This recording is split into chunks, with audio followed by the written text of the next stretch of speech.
La Bonjour préfecture à tous et à rappelle de toutes, son il est côté que 17h15. 1500 personnes ont été engagées pour la sécurité de Bon, ces fêtes, des pompiers, des je gendarmes, pense que des j'ai secours. dû Elle être affirme aussi levée ce vers soir que 10h30 cet ce matin acte parce que est un acte, je cite, je, barbare, je dormais individuel et isolé.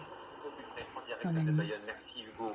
Dans l'actualité également, Parce que c'est j'étais en train nombreux de départs de manier feu différentes aujourd'hui, notamment dans les informations. Pyrénées-Orientales. Le Et, plus important cet et donc après-midi voilà. autour de la commune de Et donc Portbou. suite Déjà à 50 hectares sont partis en donc fumée là, je me côté suis posée espagnol là et et j'ai pas plusieurs arrêté. milliers d'autres J'avais sont plein toujours menacés, d'interventions et je selon suis les loin pompiers d'avoir qui parlent d'une terminé situation tout ce que j'ai à défavorable. faire. Les soldats du feu craignent que le Mais vent bon, tourne voilà. la nuit prochaine. Je me suis levée La journée de demain s'annonce sous comme la la plus musique. difficile Je de crois l'été qu'il y sur avait un l'ensemble des voisin grands axes autoroutiers. Bison futé qui place écoutait donc de la tout musique l'hexagone en suffisamment noir dans le forte pour que sens des ça départs. Ce sera me orange pour la journée de réveille. dimanche. Et au moment de faire le plein, Et eh puis, bien attendez-vous à avoir un on est prix du litre dimanche matin. nettement revu à la hausse. On est Le dimanche litre de matin. gasoil a Donc là, bondi en moyenne de je regarde des 6,4 centimes par je rapport à la regarde semaine le précédente. JT Et ce que n'est j'ai pas pas pu terminé. voir. L'Arabie Saoudite va de nouveau Et puis baisser voilà. sa production On a pour faire mené remonter les prix. Camille Rijad avec nos bureaux de Strasbourg et Toulouse. Sillonner les routes en voiture coûte plus cher cet été. À la pompe, les prix repartent à la hausse. Plus de 2 € sur l'autoroute et près d'1,90 € pour l'essence en ville. Dans cette station-service, Les fêtes de Bayonne, c'est 1 300 000 personnes sur l'ensemble des fêtes. Voilà. Et qui plus est, avec une tenue vestimentaire qui se ressemble plus ou moins. Les enquêteurs demandent à toute personne présente dans la zone entre 20h et 3h du matin de leur transmettre photos et vidéos pour retrouver les suspects. Une édition 2023 de ces fêtes de Bayonne qui restera donc entachée par ce meurtre et ses très nombreuses plaintes, dont 5 pour viol. Bonsoir Hugo Puffnet, on vous retrouve en direct. On l'a entendu dans votre reportage, il y a beaucoup de personnes qui s'interrogent sur l'avenir de ces fêtes et de leur organisation. Oui, Jean-Baptiste, beaucoup de Bayonnais qu'on a croisés parfois hors caméra s'interrogent. Y a-t-il trop de monde? 1 300 000 personnes cette année. Faut-il réguler la vente d'alcool? Faut-il plus de forces de sécurité? Beaucoup demandent une prise de conscience générale pour qu'un tel drame ne se reproduise plus. Alors, on a demandé à la mairie une réaction. Pas de réaction en l'état pour préserver, dit-on à la mairie, le deuil de la famille. La préfecture rappelle de son côté que 1500 personnes ont été engagées pour la sécurité de ces fêtes. Des pompiers, des gendarmes, des secours. Elle affirme aussi ce soir que cet acte est un acte, je cite, barbare, individuel et isolé. En direct de Bayonne, merci Hugo. Dans l'actualité également, ces nombreux départs de feu aujourd'hui, notamment dans les Pyrénées-Orientales. Le plus important cet après-midi autour de la commune de Portbou.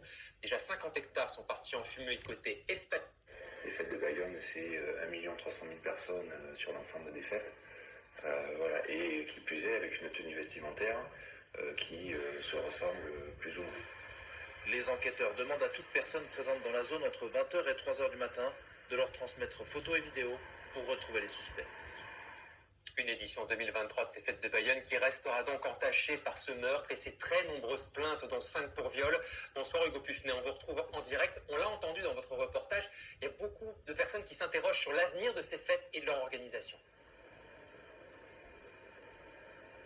Oui, Jean-Baptiste, beaucoup de Bayonnais qu'on a croisés parfois hors caméra s'interrogent. Y a-t-il trop de monde? 1 300 000 personnes cette année. Faut-il réguler la vente d'alcool? Faut-il plus de forces de sécurité?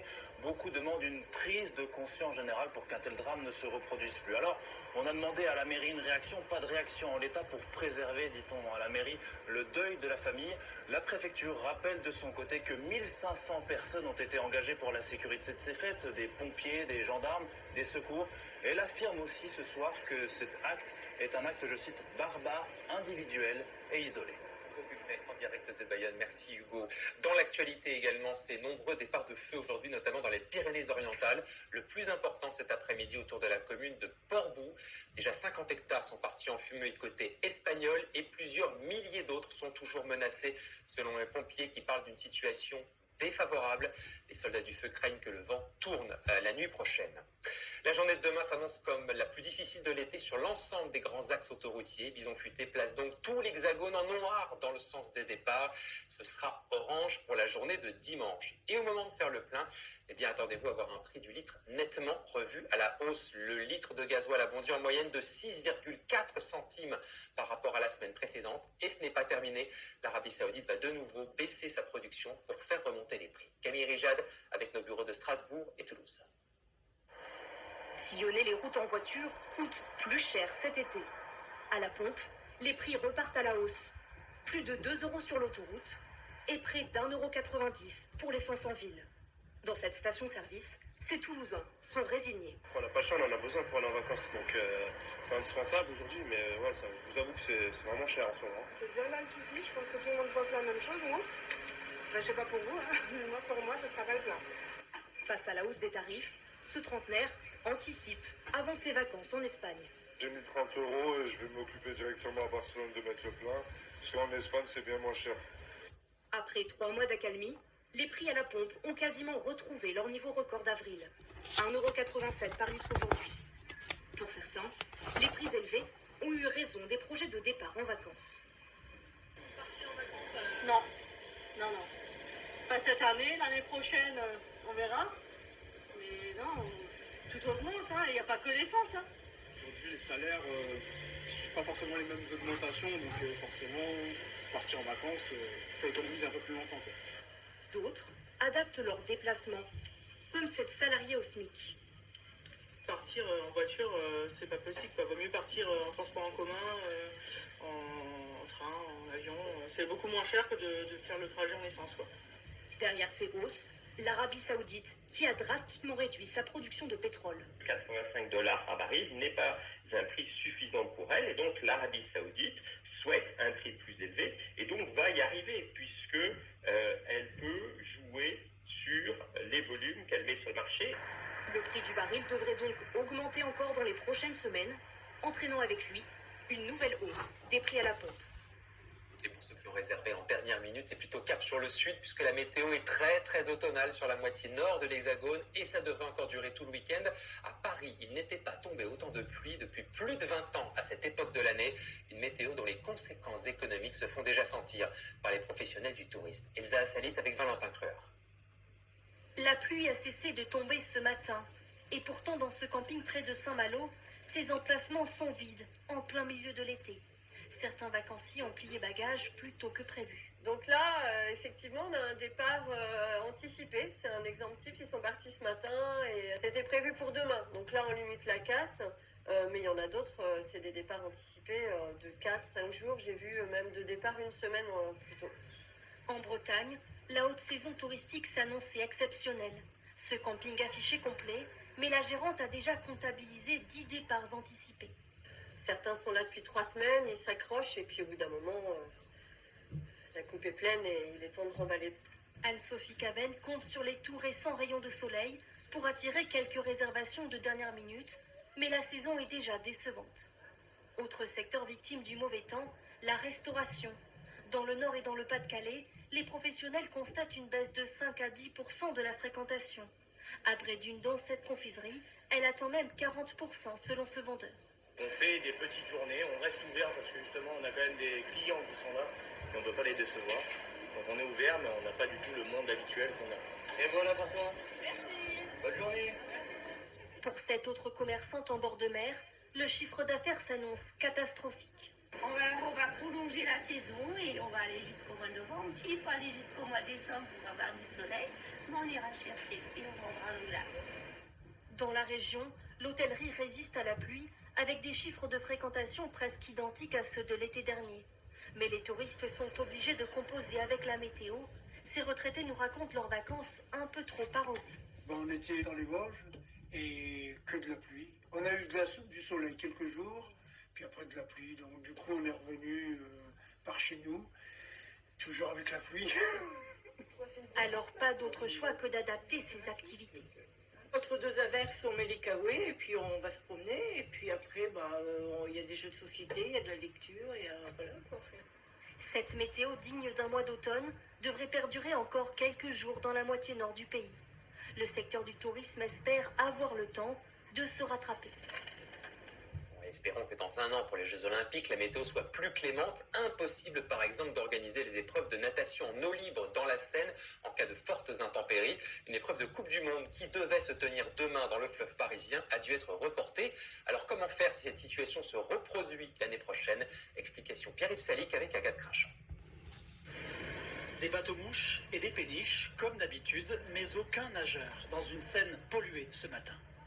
La grande répétition générale des Jeux Olympiques de Paris a mal débuté à cause d'une météo chaotique. Récemment, les touristes ont visité les cascades de Montmartre et les pataugeoires des grands boulevards. 104 mm de pluie en 2 semaines, c'est 4 fois plus que la moyenne et cela fait déborder les égouts. Il faut alors les purger dans la Seine. Le problème, c'est quand il y a trop d'eau qui arrive, que le réseau, le système d'assainissement n'est plus capable à la fois de collecter et de transporter ces eaux, de pouvoir les traiter, et c'est là qu'on génère des déversements. Donc au-dessus d'un certain niveau, on ne peut pas faire autrement que de déverser ces eaux polluées par des eaux usées dans le milieu naturel. Le fleuve se retrouve alors saturé de bactéries, dont l'Escherichia coli, responsable d'intoxication alimentaire, d'infections urinaires, avec des conséquences mortelles chez les plus fragiles. La Seine sera-t-elle propre pour les Jeux ? Près d'1,5 milliard d'euros sont débloqués. Afin de limiter les rejets, Paris construit actuellement un bassin géant, l'équivalent de 20 piscines olympiques, pour stocker ces eaux polluées en cas d'orage. Les péniches doivent aujourd'hui se raccorder au tout à l'égout, et en amont de Paris, sur la Marne, 1600 foyers font des travaux pour ne plus envoyer l'eau des gouttières vers les stations d'épuration. Après les travaux, les eaux de pluie n'iront plus du tout dans le réseau, elles seront dans cette tranchée drainante que vous voyez ici, et elles resteront donc sur la parcelle pour réalimenter les nappes. Par temps sec, la qualité de l'eau est bonne. L'été dernier, 91% des prélèvements étaient satisfaisants.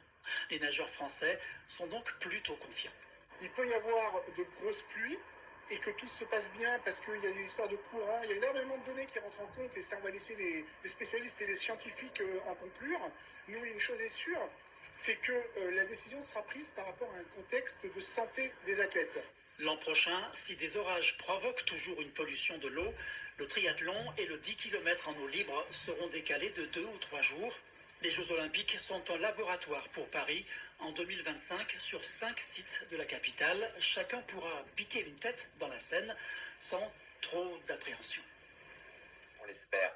À l'étranger maintenant, la situation se tend encore un peu plus au Niger. La junte militaire a notamment limogé plusieurs ambassadeurs occidentaux ou encore annoncé une rupture de la coopération militaire avec Paris. On retrouve Anne-Fleur Lespio, correspondante à Niamey. Les putschistes ici ne cèdent rien et ont même monté le ton. Ils ont suspendu les 2 médias français diffusés ici, France 24 et RFI, et ont limogé 4 ambassadeurs, dont celle basée à Paris. Dans une intervention télévisée, les auteurs du coup d'État ont également dénoncé les accords militaires de défense avec la France et appellent la population à se méfier des étrangers comme de potentiels espions. La tension est donc montée d'un cran. Beaucoup de Nigériens ici, tous bords confondus, craignent une intervention militaire et un bain de sang si une issue pacifique à cette crise n'était pas rapidement trouvée. Anne-Fleur Lespio depuis le Niger. Alors pour l'instant, pas question pour Paris de rapatrier les quelques 1500 militaires déployés au Niger. Le Quai d'Orsay affirme que seules les autorités nigériennes légitimes ont le pouvoir de revenir sur ces accords de coopération militaire. Alors pourquoi le Niger est-il un enjeu de pouvoir essentiel dans la région? Marc de Chalon. Séquestré depuis plus d'une semaine par les putschistes, reclus dans sa résidence, le président déchu Mohamed Bazoum continue d'être soutenu à bout de bras par Emmanuel Macron, mais également par les Américains qui exigent son retour à la tête du Niger. Enjeu de pouvoir pour comprendre pourquoi le Niger est devenu un allié indispensable pour les Occidentaux. Le Niger est avec le Mali et le Burkina Faso le pays le plus menacé par les groupes djihadistes, très présent notamment dans la région dite des 3 frontières, à cheval entre les 3 pays. Mais suite au coup d'État militaire au Mali d'abord puis au Burkina Faso, le Niger est resté le seul allié des Occidentaux dans le cadre de la lutte antiterroriste. Les militaires français présents au Mali se sont redéployés en nombre au Niger. 1500 soldats français sont aujourd'hui stationnés sur la base de Niamey, aux côtés de 1000 soldats américains répartis entre Niamey et leur base d'Agadez. Un départ de ces forces pourrait ouvrir la voie à la progression des groupes djihadistes. Ça représenterait clairement une menace pour de nombreux pays voisins, et notamment les pays côtiers d'Afrique de l'Ouest, voire même le Nigeria et le Cameroun. Si les Occidentaux partaient du Niger, la France disparaîtrait du Sahel et perdrait tout moyen de surveillance sur cette zone d'intense trafic en tout genre, un carrefour migratoire également. Agadez, au centre du Niger, a longtemps été un passage obligé pour les migrants ouest-africains en quête d'Europe. Une route désormais en grande partie contrôlée grâce à la coopération de l'État nigérien. Enfin, la France a longtemps été totalement dépendante du Niger en matière d'uranium, le combustible indispensable à la production d'énergie nucléaire, extrait dans les 2 mines du nord du pays près d'Arlit. Mais l'une de ces 2 mines est désormais fermée et la part d'uranium importé du Niger par la France est en chute libre, entre 10 et 15% seulement aujourd'hui. La France a des réserves maintenant au Kazakhstan, au Canada, en Australie, donc a beaucoup diversifié son approvisionnement. Contrairement à ce qui s'était passé au Mali, au Burkina Faso, la France a décidé de ne pas laisser faire les putschistes nigériens sans rien dire, au risque d'alimenter encore le sentiment anti-français dans la région. Toujours à l'étranger, la France dénonce un acharnement judiciaire et condamne avec la plus grande vigueur la peine de 19 ans de prison supplémentaire infligée à l'opposant russe Alexei Navalny, officiellement pour extrémisme. L'ONU demande également la libération immédiate de cet adversaire politique de Vladimir Poutine, déjà régulièrement condamné par la justice russe. La présidentielle américaine n'aura lieu que dans 15 mois, mais déjà le sort judiciaire de Donald Trump se retrouve au centre de cette élection. Le grand favori de la primaire du Parti républicain a de nouveau été inculpé par un tribunal de Washington, cette fois-ci pour complot contre les institutions américaines. Donald Trump a plaidé non coupable dans un style plus sobre qu'à l'accoutumée. À Washington, Diane Schlinger et Alice Sangor. Le visage fermé, c'est un Donald Trump amer, irrité, qui s'adresse aux journalistes quelques minutes après l'audience. C'est un jour très triste pour l'Amérique. Il s'agit d'une persécution d'un opposant politique. Cela n'aurait jamais dû se produire en Amérique. Il utilisera 3 fois ce mot persécuté en à peine 45 secondes d'allocution. Il ne semble pas digérer d'avoir été inculpé, traité comme un simple justiciable devant la Cour fédérale. Des saints qui resteront dans l'histoire de l'ancien président debout face aux juges, aux accusations de complot contre l'État américain et de mensonges pour renverser le résultat des élections. Il choisit de répondre non coupable. À l'extérieur de la Cour fédérale de Washington, un important dispositif de sécurité et des manifestants des 2 camps, 2 Amériques. Il y a ceux qui tournent l'ancien président en dérision. Je ne veux pas aller en prison. Aucun Américain n'est au-dessus des lois. Ça importe peu qu'il soit président ou non. Et ceux galvanisés par les arguments de Donald Trump. Trump est une victime. Il s'agit d'un système judiciaire instrumentalisé qui le prend pour cible. Donald Trump est reparti libre à condition de ne pas discuter de l'affaire avec les témoins de cette enquête. La date du procès sera fixée lors d'une nouvelle audience fin août. Une certitude, les rendez-vous judiciaires vont ponctuer la campagne de Donald Trump pour 2024. Alors que le nombre de catholiques pratiquants ne cesse de décroître en Europe et en France particulièrement, ils sont plus de 500 000 réunis tout le week-end à Lisbonne pour les JMJ, les Journées mondiales de la jeunesse. Un engouement